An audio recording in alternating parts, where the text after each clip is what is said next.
Welcome to Beyond Transcendence with Andrew. I'm your host, Andrew Wilson. On today's show, I bring on Emily O'Neill. Emily O'Neill's mission is to empower individuals through intuitive guidance as trained, evidential, psychic medium, intuitive healer, and coach. She believes that the tarot, psychism, and mediumship are effective healing modalities. It's her mission to raise the standard of care in these areas. In personalized sessions, she helps others tap into their inner wisdom, heal emotional wounds, and navigate life's challenges. Whether it's uncovering hidden strengths or embracing transformative change, she guides individuals toward enlightenment with their true selves. Please welcome Emily O'Neill. Welcome to the show, Emily. Oh, so happy to be here, Andrew. Thanks for having me. You're so welcome. Tell me what brought you to spirituality. Oh man, that's a good question. I wasn't really raised with any particular spiritual practice or religion, and so it's been an organic process for me to cultivate my own spiritual practices. But I think that for me, my spirituality is really connected to the natural world and nature. And just, I always tell people I go to the Church of Mary Oliver, which everybody loves the poetry of Mary Oliver, but I think there is something to her practice of daily walks outside and observing and being quiet and just looking at the natural world and the lessons that it can teach us, because I do believe that we're not separate from nature. We're part of nature. I know our lifestyles have removed us quite a bit from the natural world, and so a big part of my spiritual practice is reconnecting with it and trying to live in a more reciprocal way with the natural world instead of just kind of taking and consuming. What brought your gifts and abilities? What did you start to notice? Well, what do you mean about my gifts and abilities? I'm not like Are you're intuitive, you're a psychic, you're a medium. So when did you yeah. realize you had these abilities? That's another kind of interesting question. I think we all have them, frankly. I don't think of it as a gift. I just think of it as something that's inherent within all people. I, in hindsight, can see that as a child, I definitely picked up on more things than I realized, but didn't really know that. And as I evolved over time and grew into adulthood, I did recognize what it was as being psychic and having that ability. I didn't think I was a medium. I didn't go around connecting to spirits all my life like some mediums. It was something I kind of bumped into accidentally while working psychically. I don't know if all the listeners know that psychic work and mediumistic work are two different modalities. They're not the same thing. So being a medium means you connect with somebody who's passed away, who's on the other side, and you can bring forward information for people who are grieving or going through their healing process. And that just kind of happened when I was working with a client psychically, and I was like, oh, I don't want to just be accidentally bumping into mediumship. I wanted to cultivate that skill set a little bit more intentionally. So I did. I've spent 3 solid years developing my mediumship capability. So it's a little bit of an organic thing, and then there's a little bit of an intentional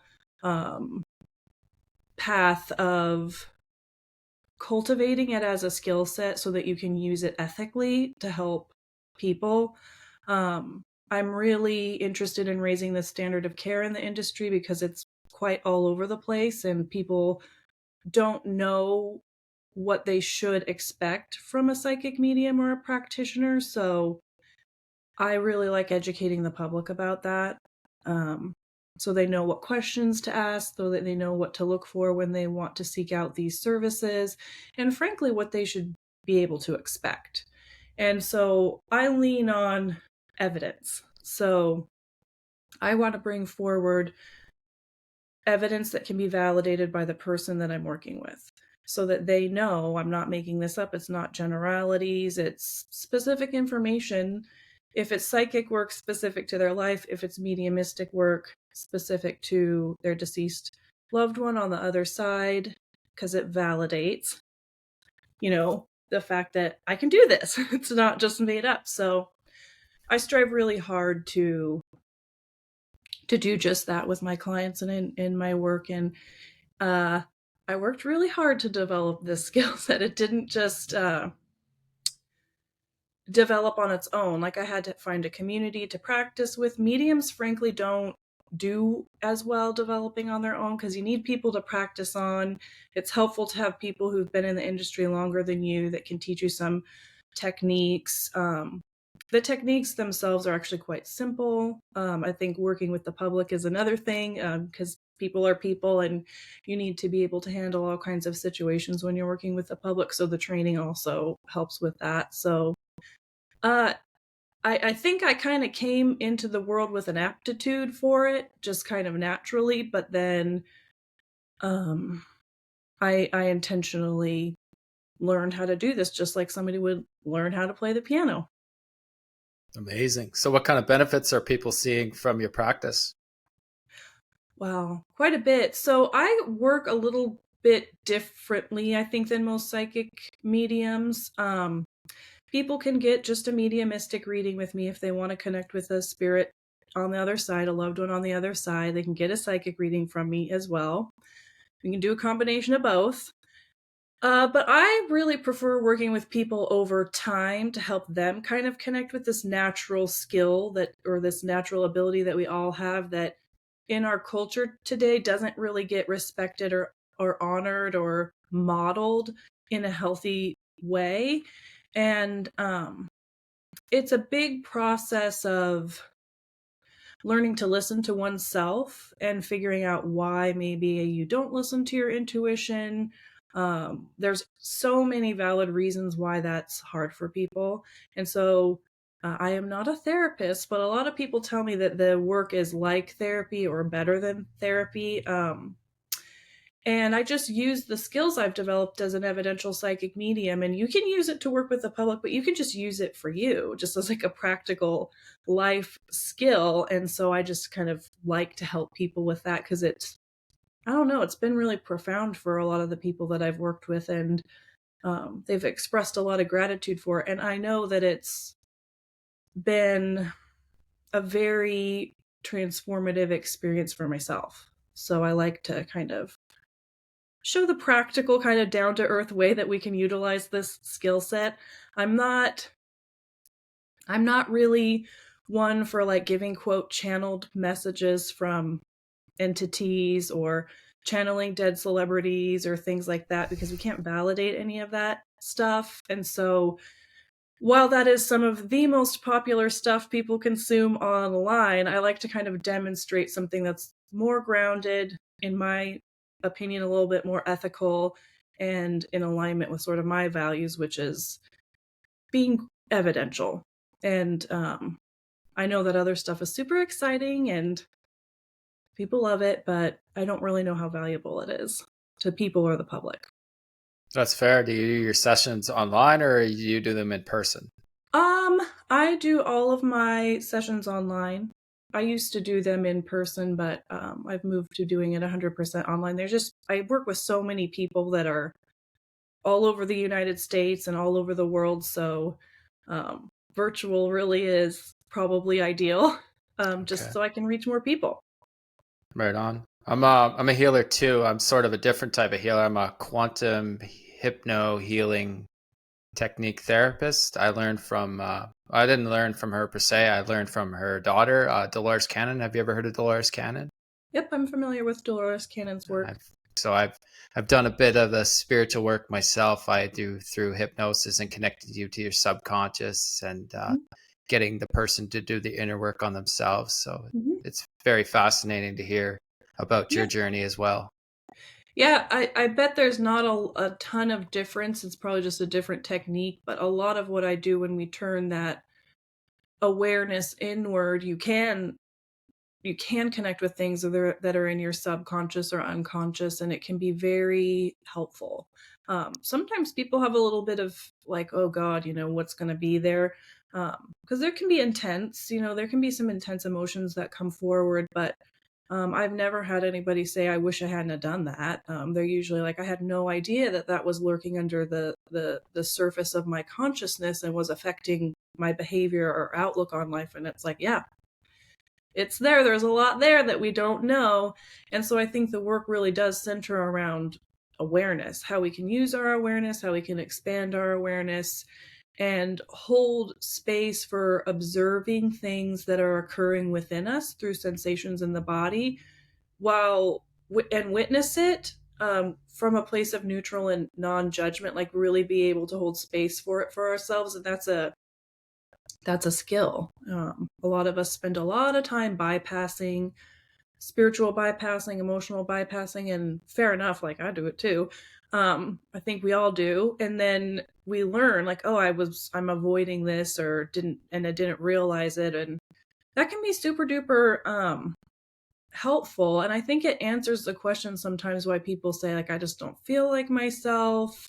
I feel confused. I'm lost. Life isn't as fulfilling. And I'm like, oh, there's probably a pretty good reason for that. And I think that I always tell people you become aware of what you're aware of, which is kind of a silly phrase, but I'm like, that's pretty much what it is you start to slow down so that you're not on like the hamster wheel of the mind. You can sense the mind, it's always going to do its thing, but you can create some space between it so that these other things that are kind of moving in your awareness, you start to pluck them up and notice them. And it's cool. It's cool. And I certainly love what I do. And it's definitely not boring. No, I hear that. I enjoy meditation. That's like, if I'm having a bad day or something, I just meditate, and I find that when you meditate, I've never had my body so relaxed to the point where everything is asleep. So that was kind of neat to have your body that relaxed and that tuned into that frequency. Yeah, I've never been able to do that. There's always some kind of activity going on, but I don't necessarily attach to it, I guess is what I would say. It's like but sometimes meditation is not always quiet. It's still for me, it can be quite an active practice of notice, acknowledge, and kind of let go. But I think for me, I was taught when we work mediumistically, it's really important to have a meditation practice because you need to be able to quickly go into that state to do your work almost at will or on demand. And if I didn't have a pretty consistent meditation practice, and mediums do a kind of specific kind of a meditation, I think meditation I've learned over the years is not a one-dimensional thing. There are different ways of kind of going about it. But if I didn't have a pretty consistent practice of meditating, I wouldn't be able to do my job. Nothing would probably happen. So I keep a pretty consistent practice, but it's not just so I can do my job. It's also because like I feel kind of yucky now if I don't meditate regularly. You're like, oh, I don't feel so good, and I'm like, well, you need to have some quiet time, and you'll probably feel better.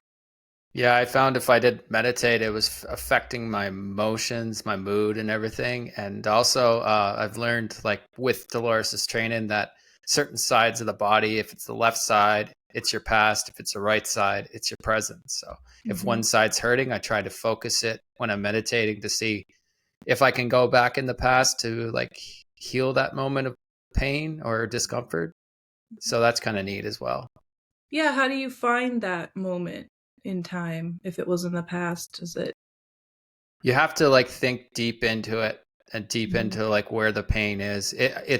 I don't do it often. It only happens once in a blue moon, but when it does, it's amazing. And I haven't really noticed it much, but my fiance, because we meditate together, she noticed it right away. She was saying there was wings coming out of my shoulders and they were like wrapping around her, and we were like holding each other and like healing each other. So that was a very transformational experience. Yeah, people sitting together in meditation, I think there's science that backs that up. If one person is more stressed than the other, I think they call it co-regulation, actually, is that you can co-regulate. That's neat.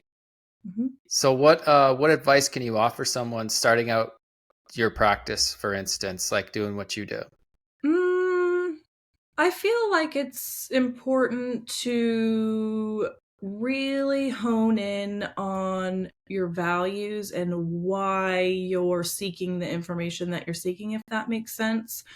I also feel like it's important to be open and curious, but additionally skeptical. I think there's a wonderful combination that occurs when we're both skeptical and curious, because there's so much out there, in particular with sort of this new age spirituality. And some of it is really glossy and shiny and, very interesting and fascinating. But if you dive a little bit more deeper into it, you might find that it doesn't resonate with you for certain reasons. And while other things do. And I think it's important to know that you don't have to accept all the things. You can use discernment and critical thinking to figure out what resonates with you, because a lot of these things, particularly with new age spirituality, they borrow a lot from physics and they apply scientific knowledge to spiritual things, and there's just something to consider there, I think. And I also think that a lot of what we see, I feel like psychism and mediumship has been around forever, but it kind of got lumped into new age spirituality at some point, and lots of books get written and things like that. But a lot of these concepts borrow from much older traditions, and so it's like I think it's important to take that into consideration as well. And like to just I think spirituality is wonderful. It's obviously very important to me, but just to be thoughtful and curious, but careful. Because I think that there's a lot of things out there that are predatory, that are not necessarily helpful, and but there are also lots of wonderful practitioners out there doing amazing work. It's just you have to sift through a lot of information. There's just so much out there. And that can be kind of labor intensive. I know for me, the process kind of started at a young age because while my mother was raised Catholic, I was not. Um, she was always interested in New Age spirituality and things like that. So all the books, I had access to all the books, like Edgar Casey. I'm sure she had some Dolores Cannon in there, and just other things like that. So I'd past life regression. What is that? Many lives, many masters. I remember looking at that and being very fascinated with it. And so I had a long time to sit with some of that stuff. I'm 43 years old now, and I remember being like a kid and looking at through all those books and being interested in it. But I never just I'm like a thinker. Yeah, I actually have a background in technology, working in healthcare informatics and stuff like that. So I have this interesting blend of like intellectual thinker, process it, but also this other side that's very intuitive and fluid and expansive. And I feel lucky to actually have that kind of nice balance. And it's definitely helped me suss through just all the content that's out there in terms of like learning about some of this stuff. So that would probably be my advice, is that it is a lot. If you feel that way, it is, and to just um, be open to learning. And if you ever get to the point where like, well, this is it, I have the answer, this is the way, I would say, hmm, maybe so, maybe not, because I don't know that there's ever like one answer or one way that we can look at things. But I think sometimes particularly when it comes to spiritual practices, people will be like, this is the only thing for me, or this is the only way and this is the way it is. And I'm always like, well, there's probably other ways too. So um, I think talking with people, like this is why I love to do these podcasts, is you get to talk with people that have different backgrounds and different ideas about things. And I think conversation is a great way to connect with people, obviously, but also share and exchange information in a meaningful way. And I love that not everybody has to agree about all the things. And that's actually kind of fun. That's kind of good. It gets you thinking. That's the thing I like about free will, and that's what I've learned from reading Dolores's books. Because when my mother tragically lost her life, I was a totally different person, and I Mm-hmm. was struggling with my relationships. And then I went to a lady who hooked me up to a machine that measures your frequency, and she recommended Dolores, and I started to read into Dolores, and it took away all the fear that I was experiencing in my life from childhood all the way up to adulthood. And it was Mm-hmm. fascinating to realize that we're like souls having a human experience, and we're just beautiful energy.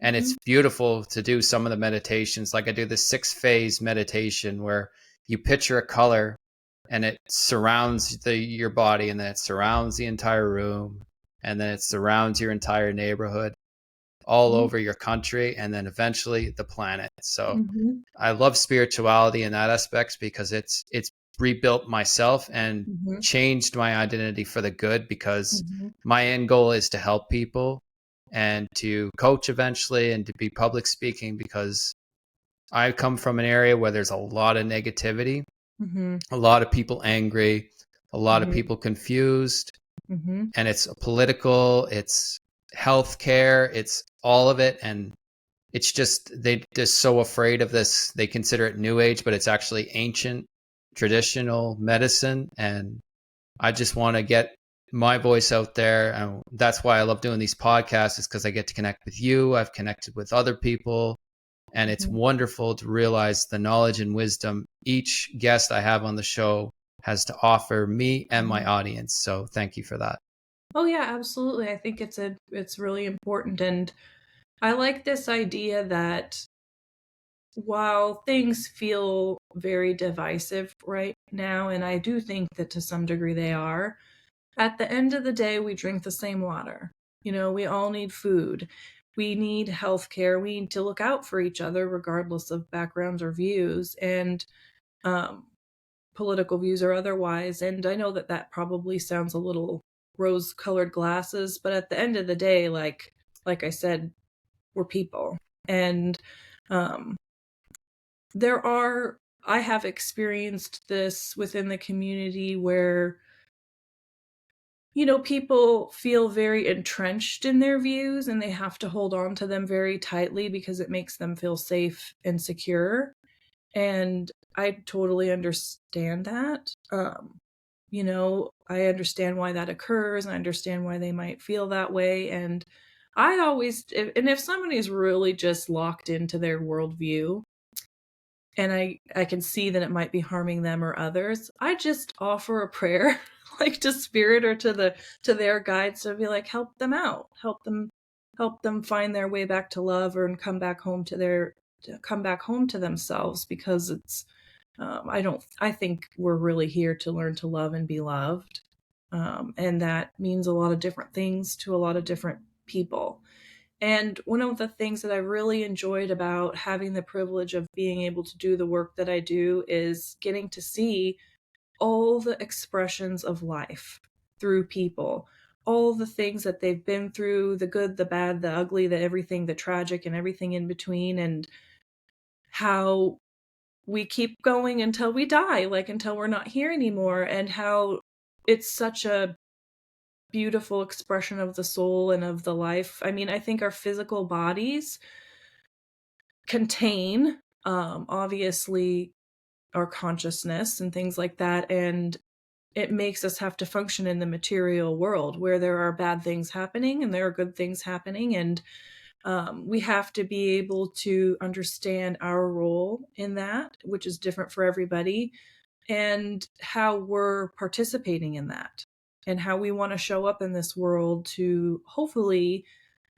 make it a safer, kinder place. And looping back to your initial question for me, when you said my spiritual, what asked me about my spiritual practice, and I said I'm connecting to nature has been that. I feel like can't remember who said it, but like nature never rushes, but everything gets done.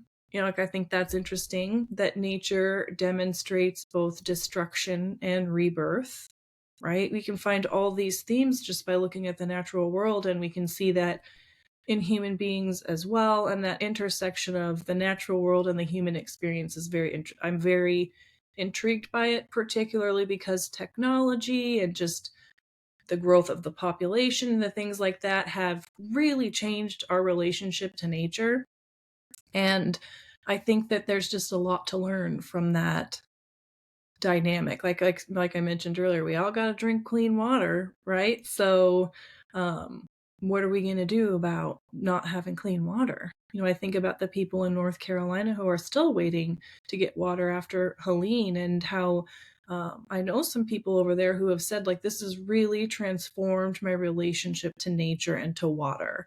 And I think, yeah, I bet it has. And so I don't know if I'm rambling on a little bit here, but I do think that that's something that I ponder quite a bit, and that has helped me to show up with compassion and empathy in situations where, frankly, it's hard for me to do that. I'm not a perfect person. I am hopelessly flawed in a lot of ways. I do get angry about things, but there's always that still point within me that's able to witness and to observe.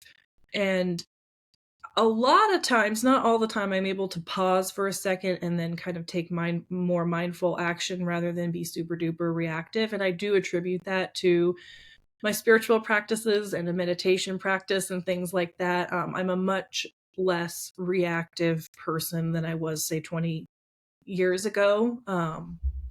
And I'm grateful. I'm grateful for that.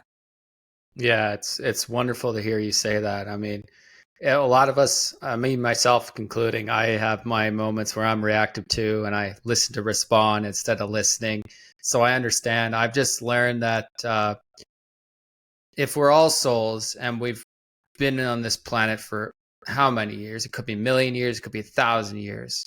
We have done something that was bad, and now this is our life to make it better. So if someone destroys the earth by polluting it, at one point we destroyed the earth by polluting it. If someone has hurt someone, we have hurt someone. It's an ongoing circle and cycle of karma, and that's what I've learned. And I've learned that forgiveness is a very powerful intuition and emotion, and it's brought me nothing but salvation and peace, because I've learned that even though the people have hurt me in my past, what happened to them in their past lives for them to act this way? Why did they bring this? Why are they doing this? Hurt people hurt people. And that's what I've learned.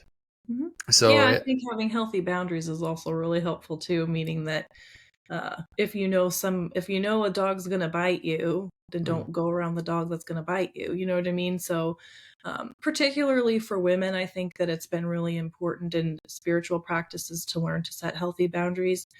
Frankly, certain spiritual circles haven't always been safe for a lot of people. And I also think that I'm always very careful of taking an approach where it's like, take the high road all the time, because I know that sometimes to initiate change, we need to get connected to our righteous rage.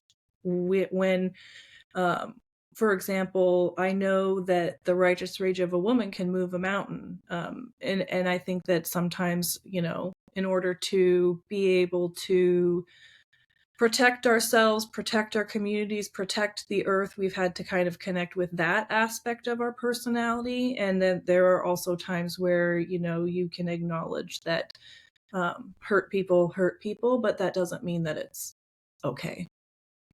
no, it's not okay, but at the same time, it's our energies aligning together. And say if you're at a protest, then that energy is not just feeding around where you are, it's feeding over the entire world.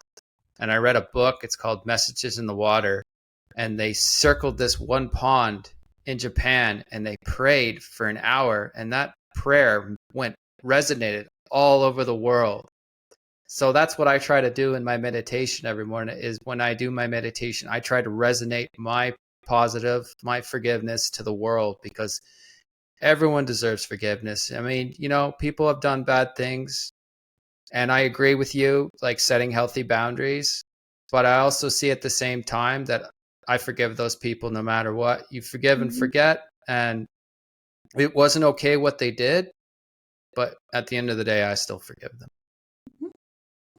Yeah, I think I feel like I'm familiar with that book, and I do. Wasn't there a scientific study about how the way you talk to water changes its molecular structure, or the prayer around that? I feel like I've read something about that, and science is finding more and more how we know everything is interconnected. I mean, I think at this point we have a lot of evidence to indicate. So look at an ecosystem. I mean, hello, it's all connected, right? And I think that's fascinating. I also was really interested in the book. I haven't read it yet, called The Mother Tree, and I know that it talks about how trees are connected and communicate with each other. And then I also it's kind of similar to your water book, which is why I kind of mentioned it. The concept, I think, the fundamental idea, that is. And there was another book called Enchanted Life by Merlin Sheldrake, and he talks about mushrooms and how fascinating mushrooms are and the connection that mushrooms can make. And I'm like, oh man, it's pretty cool stuff. And I think, to your point, I think that we don't know the ripple effect that we have. I don't know that we'll ever understand the impact we've had on others or the world completely. I don't know that we're meant to like be able to fully take that on board, but I think we know that we do have, that there is a ripple effect with our thoughts, our deeds, our actions, and all of that stuff. And which is why there are so many ancient practices within Buddhism, and the yogis. Lots of practices talk about why we want to be impeccable with our words, careful with our thoughts, and things like that, because it affects us, obviously, but we affect and have an impact on other people, and there's a responsibility there to ourselves, and I think to others and to our communities, to take that into consideration. Which is why I think spiritual practices, or many of them, are trying to help us to cultivate or curate within our lives. Absolutely. I couldn't agree more with you. And it's funny you talk about the tree, because if you actually hug a tree, you can absorb its energy. And there's been like videos circling of a woman that was talking to a tree and the branch tapped her on the shoulder. So I thought Mhm. that was fascinating and I amazing. hug trees all the time. That's awesome. I have lots of special I actually have a tree on a trail I call the hugging tree, and I always just, whoever I'm with, I'm like, oh, we have to go to the hugging tree, and they're like, what? I'm like, we just need to hug this tree. It feels good. It's a simple thing. You don't really have to read all that much into it. It feels good to be under a big, beautiful tree, and our connections like that to the natural world help us to be in communion with it, and to look out for those trees and things like that, and think about um, taking care of them. Totally. Because that's like my connection to the ocean, because my element is water. And every time I'm on water, it's like something just comes over me and it just relaxes me. And I feel like I'm one with the water, and it's peaceful and I tranquil. wonder what element I am. I feel like I connect to various ones, um, just depending on the day or the mood that I'm in. But I don't know if I have one that I feel that connected to. Maybe air. I love birds. Like during COVID, I got my whole life changed like everybody else's during the pandemic, and things shifted. So I spent a lot of time looking out the window, and I became really good at identifying birds by sound and by call. And I learned, like, I have an affinity for the winged ones. So maybe I'm connected to air. That's cool. I like that. So, what message do you have for my audience, Emily? What sort of wisdom can you pass on to them for their tough going lives and everybody feeling so trapped and confused?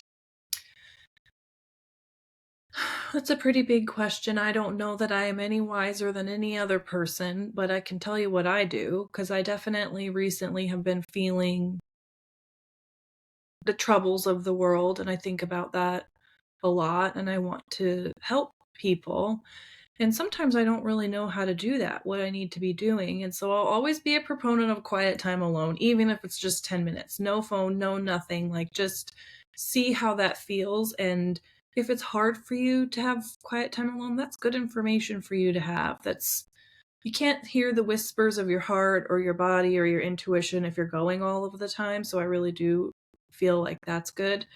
But one of the things that I do for myself, and I've just started doing this probably in the last couple of months, is I've started to write prayers. Prayers for myself, prayers for the world, prayers for the ones that I love, prayers to nature, prayers to the seasons. And I'll just sort of write down what I'm feeling and what my hopes are for myself and for the world. And that's become a special practice for me. And I share those in my newsletter and in other areas for my community. And it's sort of like in the world, it's sort of in honor of the works of John O'Donoghue, the Irish poet and priest who wrote so many wonderful prayers. And I remember reading his books. They're very good friends to me. I do think of books as friends, and I return to them often. And I thought, why was he writing all of these prayers? And then I thought, because he felt the same way that you do right now. And the prayers are like a balm that we can repeat and recite to bring comfort and also to honor, like you said about the cycles of life. We're going to have hard times. We're going to have good times. We're going to have everything in between. And I try to tell myself that there's no hierarchy of experience, that all of our experiences are valid and the emotions that come with them are valid. And while we might be more comfortable with the more joyful experiences, they are not necessarily better than the tragedies that we hold. They each have their own medicine. I think they each yield their own wisdom or gems of insight. And I think through developing this practice of prayer writing, I have come to deepen my understanding of that. Wow, that's amazing and empowering. Well, this has been a wonderful conversation, Emily. I'm so grateful to have you on my show, and I wish you nothing but the best. All right. I'm so glad that we got to have this talk. Yeah. Much love to you. Take care. Mm-hmm. You too. That's our show for today. I hope you enjoyed the message that Emily brought in our show about connecting with nature and how nature can have a wonderful effect on us positively and a loving way if we just hug a tree or connect with the ocean or connect even with the dirt that we walk on. Everything is alive, whether we want to believe it or not, but everything is alive. And when you connect with it spiritually or emotionally, it becomes a part of you, because you at one point were that nature. You were that beautiful tree that's growing. You were that soothing ocean. You were that wonderful dirt to grow a garden or soil. You were that part. You experienced that wonderful, beautiful, transcendent feeling of being one with Earth, because you at one point were Earth. So I hope everyone enjoyed the message, and I hope everyone is having a wonderful and blessed day. Enjoy that sun. Enjoy the people around you. Give a complete stranger a hug, or smile at a complete stranger. If you don't want a hug, that's fine. I'm just a loving person, so I would hug you no matter what. I am very appreciative of all of you, and I am thankful for everyone that is listening to this podcast.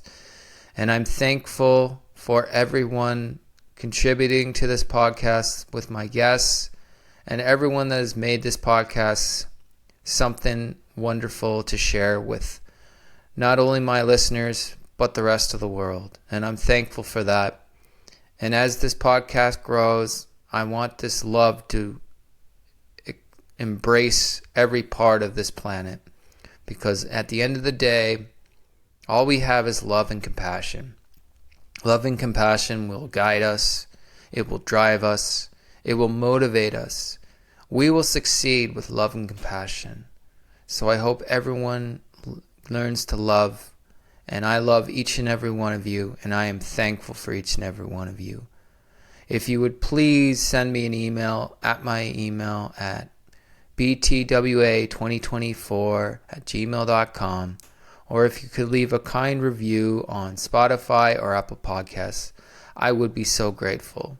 I hope you all have a wonderful rest of your day. Take care. Much love to you. Bye.